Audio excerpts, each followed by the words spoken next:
I think it's great in terms of, first of all, him making a brilliant recovery to make himself available again. So he had to run out the other day and had some time on the pitch, and so it's fantastic. And just with regard to selection, there was a lot of discussions, and we did discuss whether we started him on the bench again and brought him off, and then when the decision was made that we were going to go with Ali Price at 9, we felt we really needed his leadership and experience in terms of starting in the second row, and so that's it's pretty important for us, and it's a great boost to the squad and everyone to have him back. Alan, how have you done it, and how confident are you that the shoulder's going to stand up to the rigours of Test match rugby? Well, it wasn't just me. There's a lot of help back home. I'm not going to say it's all me. I think I've had a lot of support and a lot of planning that was put in place from out here with regards to the shoulder itself. I think there's a few guys got questions for Gats whether there's a test cap involved from the session we had yesterday. So I'm looking forward to it. It's your 10th successive Lions test cap, Alan. Looking at the team, how strong is it, and how confident are you about the right results on Saturday? I think, as Gats has said, he's probably had the hardest job with the selection because of the quality player and quality person we have. We set out, and the message I gave to the squad back in the Lensbury was, we've come to win a Test series, and I think we have a squad and a side that's capable to start that ball rolling. We're on some real talking points in the 15. Stuart Ogg at fullback. What are your thoughts there? He's had quite a few weeks, hasn't he? What's he going to give the team on Saturday? Yeah, just his experience and stuff. He's captained the side in a couple of matches. He's been very unlucky in that this is his third tour and his first Test start. So it was a toss of the coin between him and Liam Williams, and we could have gone either way there. But we just felt with this game, giving Stuart that opportunity. So like I said, he's had that experience of 2 previous tours, and so he'll hopefully take his chance. And Ali Price over Conor Murray, was that down to the Stormers' performance which swung it for him? We've been really impressed with him in terms of the way he's been.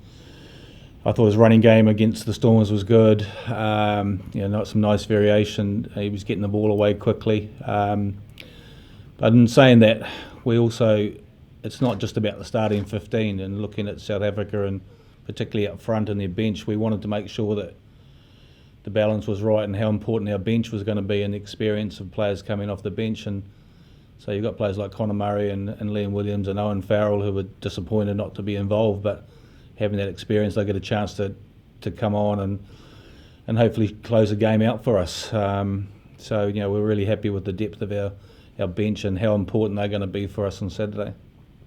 It's a really special Test match for Duhan van der Merwe, in the country of his birth. How's he feeling about his selection? And talk about the match-up against Cheslin Colby. Yeah, there's going to be a real challenge. Cheslin didn't get many opportunities. He had one opportunity in that A game and made the most of it. And so we can't afford to do what he did in that A game and kick the ball down his throat. So we won't be giving him hopefully as much time and space on the ball on Saturday. So look, it's a challenge for him.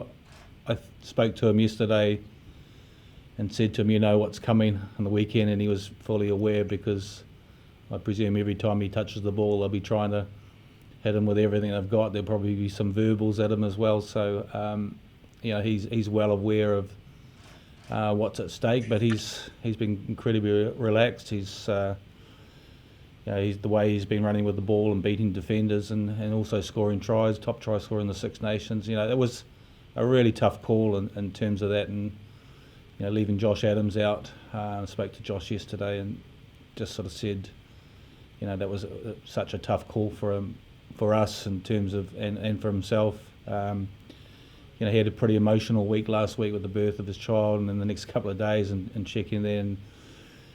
And by his own admission, he probably didn't play as well as he normally would on the Saturday, and that's completely understandable because of the week he had a little knock in his hip and had quite a significant blow to his sternum that was pretty sore as well. So tough call, but we made that decision. I spoke to him about that, but and for a number of players I spoke to and showed them some stats from previous tours of how the test team from test 1 to test 2 to test 3 how many changes had been made traditionally. So, everyone, even though they're not involved, hopefully will still be in the picture and still get opportunities.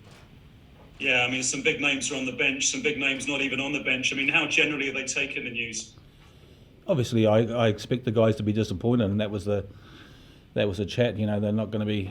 They should be disappointed about missing out in selection, but then we've spoken about how important it's not just the 23; it's a whole squad, and everyone's been putting up their hands, and we're really pleased with the form of a lot of players in the squad, and then it's how they respond to that and their responsibility in helping that test side prepare for Saturday. And I must say they've been absolutely brilliant in the last couple of training sessions, and no one's taken a backward step. And we had a pretty tasty training session yesterday, a little bit of niggle and stuff, and exactly what we wanted. And take my hat off to the guys that were helping that test team. They really fronted up and trained exceptionally well, and we couldn't ask for more from a coaching perspective.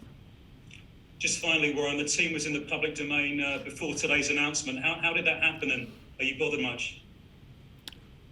I don't know how that happened. So it wasn't 100% right, but obviously someone's leaked that out, whether that's on purpose or accidentally, or someone's betrayed someone's trust. Whether that's a player or a staff member.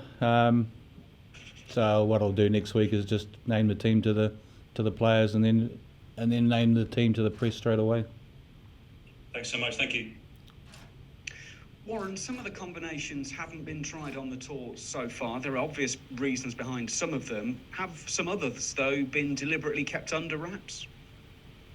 No, that wasn't our thinking at all. We looked at the team and picked what we thought were the best team for the weekend. Obviously it was a robust debate. We were an hour and a half in selection. It was the hardest selection meeting I've ever been in.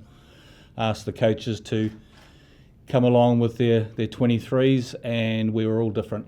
And I can say that we all had to compromise in terms of that and debate positions and selections, and that's the way it should be. And I know a lot of people sort of out there and think it's the team that I select, and it's never been the way, whether it's been with Wales or the Lions. It's important that as coaches we all have an input into the makeup of the squad, and it's the way that I've always done things. So I can tell you, not one of the coaches got the 23 that they had come along to the meeting with. So we all, we had, and I think that's credit to the players about how, even as coaches, we were all thinking about different permutations and combinations as well, and what the makeup of the 23 looked like. It was some long discussions, and just to give you an idea, I think in the forward pack we had 4 of the same 8, and in the back line we only had 3 of the same 7 between the 5 of us. So it just goes to show how tough it was in terms of that selection, but like I said, it's a great place to be in, because there's so many players in the squad putting their hands up and making it difficult for us. Just on that, do you start from a position of picking your best 23 players to play South Africa, or do you start from the position of, right, this is the game plan we want to play, who are the best 23 to fulfil that game plan? Which way round do you come at it from? Yeah, a little bit of both. You're looking at the way we're going to play and knowing the threats that are coming to us. We'll expect that aerial battle and how strong that's going to be, and the physicality they'll bring with their runners off 9.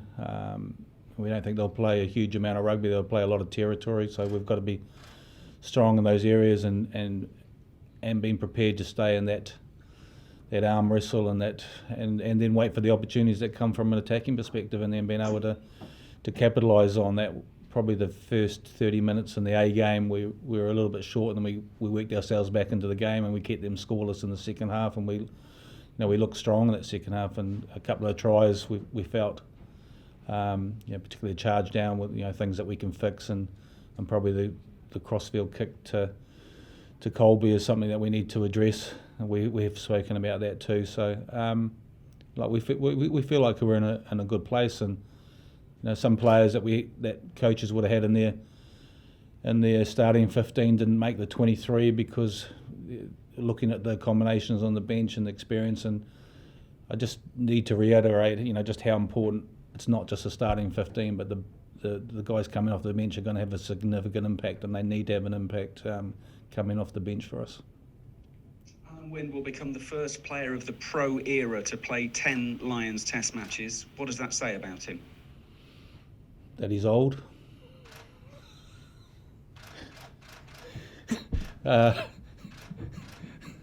He's been around for a while.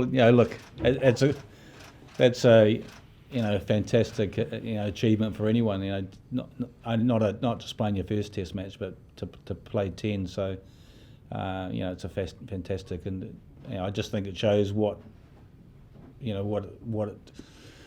been as a player. But I have to say, for not just for Alun Wyn, but for this whole squad being out here and playing for the Lions, it means a huge amount to them. And to see someone like who was desperate to get back and to rehab and to want to be out here to represent the Lions again, it just shows a lot about him as a person, but also what the Lions means to Alun Wyn, and not just to him, but to everybody. After that ringing endorsement, can I turn to the old man himself? Alun Wyn, congratulations. How does this Test week compare to the others that you've had so far? Well, it's still very young as we're on our day off.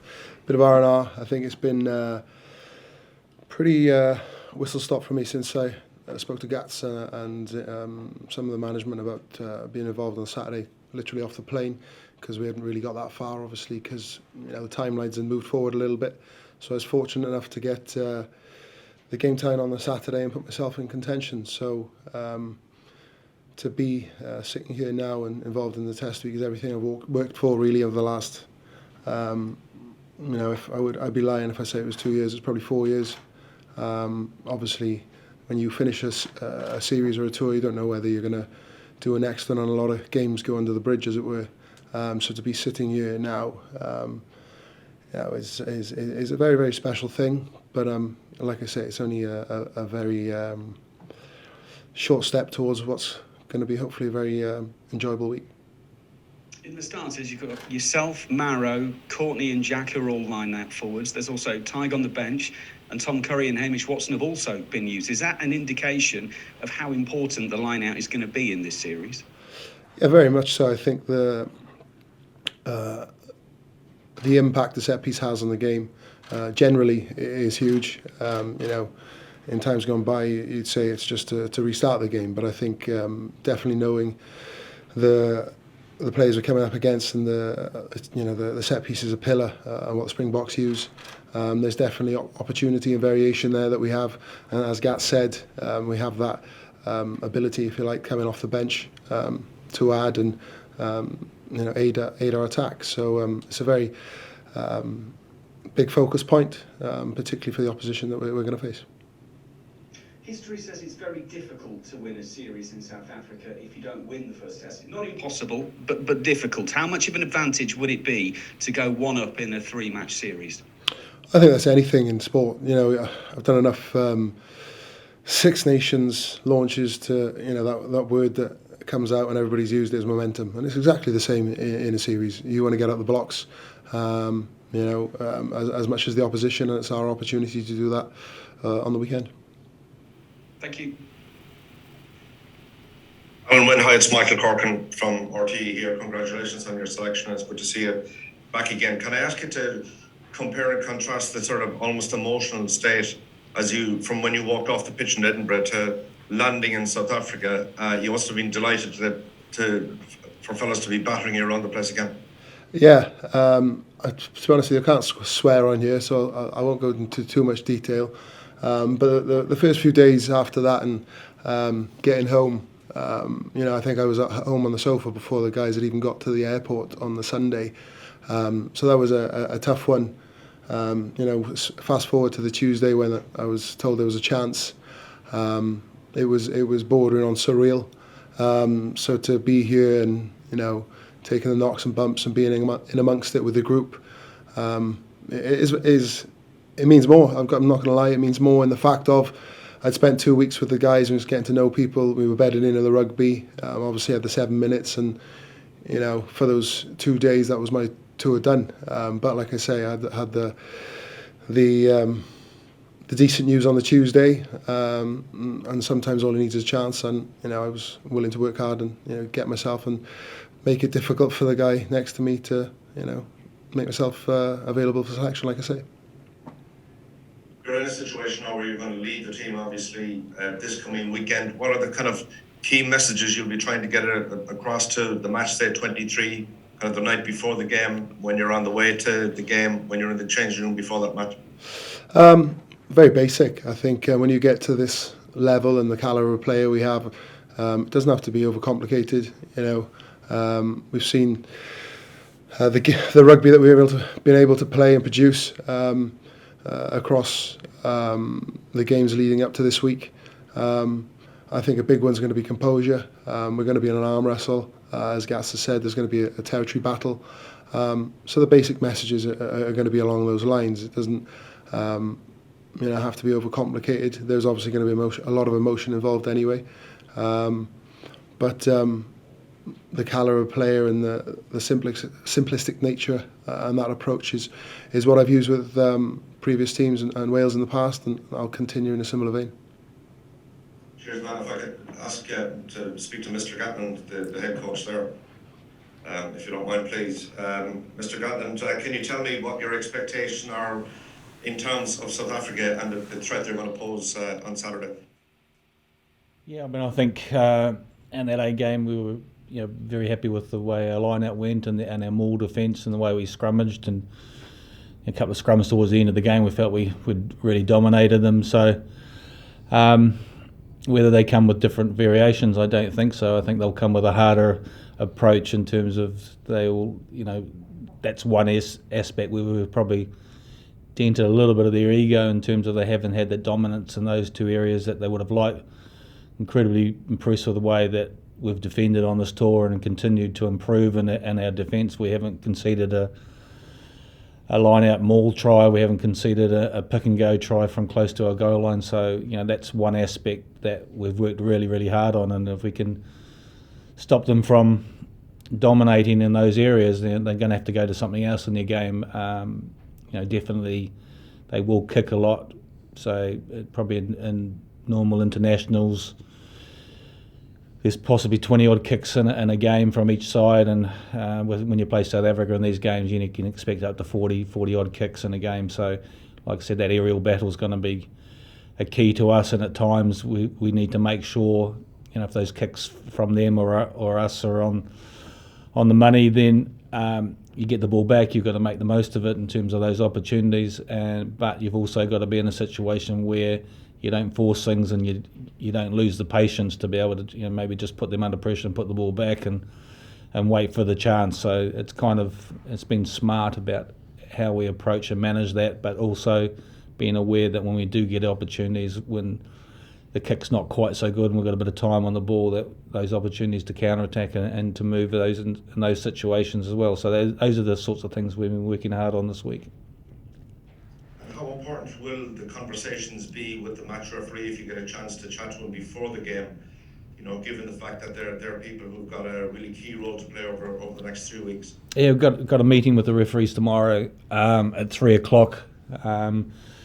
So what's been good in the lead-up games with the referees we've been having meetings with them in terms of debriefing the previous game and looking at the game going forward and trying to just get that real consistency of the calls that have been made. And so that'll be very much the discussion with the referee tomorrow in terms of what he's seen in the previous games, the way that the referees have refereed them. We'll show some clips to the referee and just to get some clarity. So it's the same messages that we've had in the warm-up games. Are they seeing the same things and refereeing the same things? So it's an important meeting for us tomorrow in terms of just getting that clarity about the way that they've seen us from afar, and then also the same messages that have been delivered from the 3 referees we've had in those lead-up games are the same messages. Cheers. Thanks very much. Hi Warren, hi Alun Wyn.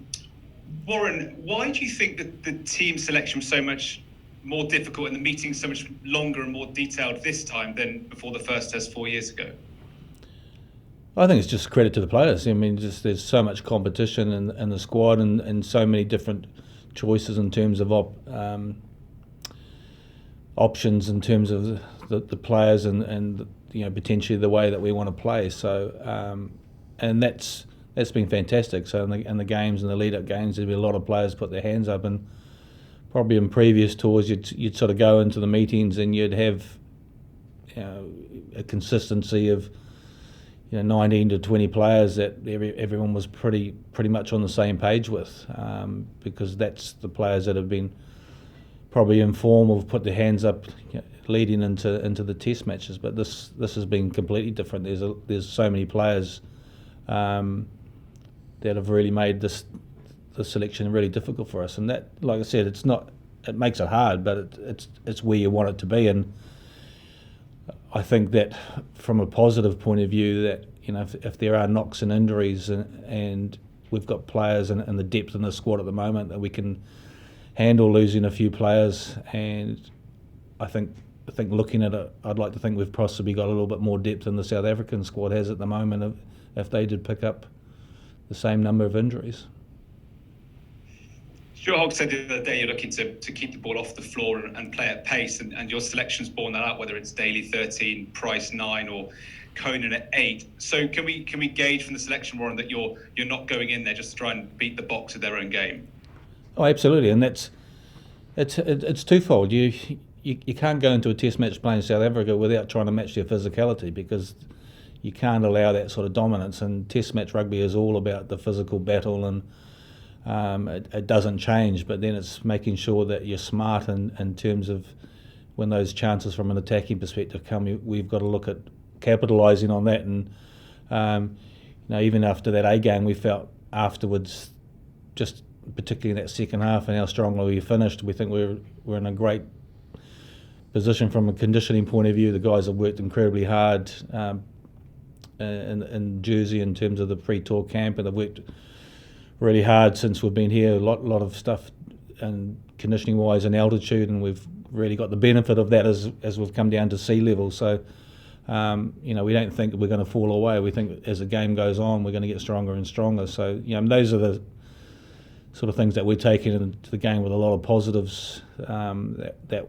we're going to be in an arm wrestle at times, but we've got the confidence that we can work through that, and you're not going to get everything in your own way in a test match. And times you're going to be under pressure and you're going to have to defend, and then there are times when you're going to have some ascendancy, and hopefully we've got the ability to be able to capitalise on that. You've got some guys who were heroes for you 4 years ago, like Jamie George, Felipe Faletau, not in the 23. Murray and Farrell were both regular test starters there on the bench. With someone like Owen Farrell, who is very unused to not being in a starting 15 when he's fit and available, what have you seen from him this tour? What do you want from him as a replacement on Saturday? Yeah, just his experience, and I had a good chat to him, and he wanted to know where he was. And sometimes you don't have the answers to players. It's just you've decided to go with the player because you feel that they're the right player at the time, and we felt with Dan Bigger he was the right player. But the message to Owen was his experience coming off the bench, and then to play instinctively, and that's one of the things that he has been good in the past. He's an instinctive player, making good decisions when he takes the ball to the line about short passing or going out the back or throwing missed passes, and so that experience for us is going to be important, and the discussion was had as well about Dan Bigger. In the past with Wales, he's been brilliant coming off the bench for us when we had Gareth Anscombe starting and Dan Bigger bringing those experience off the bench and knowing how to close out games and to win games was important for us when we had the period where we had a run of victories in a row. So like I said, it wasn't just about the starting 15. There was a lot of discussion about the bench and the experience and guys coming off there and guys who are going to be disappointed that they're not starting and want to really come on and make an impact, and whether that's Connor or Owen or Liam Williams, any one of the other guys in the forwards, they're really going to want to come on and make an impact, and that's exactly what we'll be looking for, and we feel that these guys can come on and make a difference. Brilliant. Just a very quick one to Alun Wyn, if I can. Alun Wyn, you mentioned how, when you left Edinburgh, things were pretty bleak, and come the Tuesday, you got that sort of little bit of hope. What was going through your head when you did get the call, or you were told that you might be able to make the first test after all? Well, I think the first thing we did, we got all the. To be honest with you, there weren't many thoughts I could probably share with you, but it was a quick couple of phone calls to get all the apparatus I needed to start the recovery ready for the next day, and I made sure I didn't dwell on that and the situation for too long. It was about being proactive and starting the recovery, and that's what I did, and I guess that's why I'm here. Thanks, guys. Afternoon, guys. Alun Wyn, having come so close against the Boks with Wales in 2019, will that be in your mind going into this test, the battle that was and the emotions that you felt after the game? Realise how close it was, and in part there's a lot of similarities, I suppose, in what we're expecting from the Springboks, but you've got to park that. It's gone. This is a same colour jersey but a different badge on it, and that's the focus. And like I say, you can't dwell. But that experience gives us, the guys that are involved from a Welsh perspective and an English perspective, obviously in that tournament, and the knowledge to know what we're going to go up against, and focus about this weekend and nothing that's passed. Cheers. And Warren, it's been 20 years since Scotland's provided a test starter for the Lions. And there was a lot of proud people up here today having seen the selection. What does your selection say about the journey that Scottish rugby has been on over these years? Yeah, there's obviously, I think the pleasing thing from my point of view is I thought the last Six Nations was the closest Six Nations that I've seen in a long time. You take Italy out of it, but any of the other teams were capable of beating each other on the day, and we saw that during the Six Nations, and that's what you want to see. You don't want to see one or two teams dominating that, and even though Scotland did finish fourth in the end, another victory, and it could have been different. So I think they're on a journey and an upward journey. And hopefully that continues for them, because the important thing is about there's been improvement, but then it's about also making sure you continue winning those big games, and that's what really matters, and then hopefully winning titles, and players knowing how to win in finals or win in Grand Slams or win championships and stuff, and that's when you're able to take your team to the next level. And I think they're in the process at the moment, the mid-process of developing some depth and some real depth in their squad, and then hopefully they're able to continue to build on that. And that's, I think that's the thing and the challenge for Scotland going forward. But they've definitely made improvements over the last 4 or 5 years, there's no doubt about that. Thanks both. Last one, Ben. Hi Warren. You mentioned Josh Adams and sort of the emotional week he's had before. Can you just elaborate on whether that was sort of the deciding factor behind his absence, or was it more of a tactical thing in how you want to approach this first test?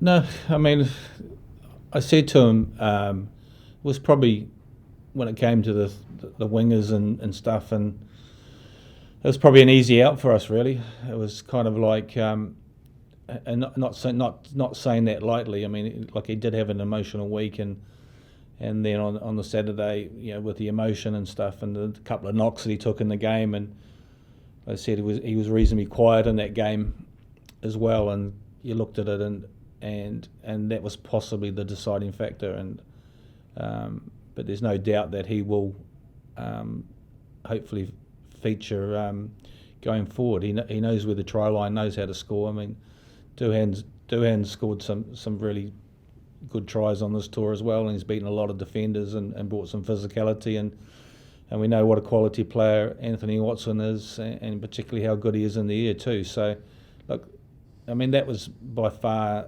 the toughest call for us in terms of, who we picked in the back three. Lots of other positions as well. I mean, any one of the three hookers could have started. They're all quality. There's a lot of depth in that position, and then finding getting the balance of our back row. So, like I said, it was a long discussion and debate and selection, and as coaches we all had different 23s, and any 23 I saw from the experts or the ex-rugby players in the media, they were all completely different as well. So lots of, but I don't see that as a negative. I see it as a real positive, because it just shows what strength and depth we have in the squad at the moment, and the options we have in terms of selection. Thanks all. Thank you very much. Thank you, gents. Yes.